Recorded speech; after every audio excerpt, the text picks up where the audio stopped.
Hey everyone, Brian Pintar here with your weekly market update. Anyways, last week I said rates would come down this week, and on Monday they did. They were started going down quite a bit.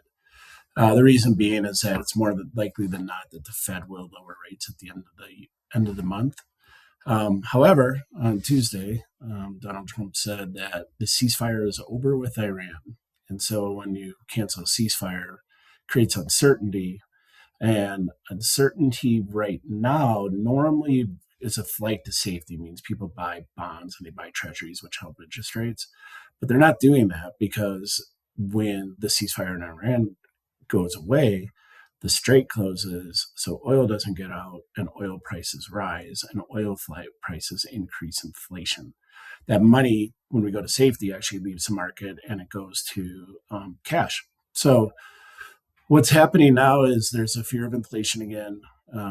So with fear of inflation because of oil, you could possibly see the Fed not lower rates at the end of the month.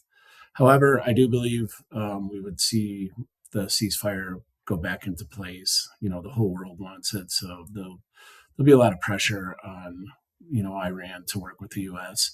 And then from the political side, the GOP will want a ceasefire simply because when the war is going on, the cost of everything is extremely high, and there's midterms coming up, and it's hard to win an election when you have a lot of people suffering in the country right now when it comes to jobs and cost of goods, those type of things. So I believe there's enough pressure to put the ceasefire back in place, brings the price of oil down.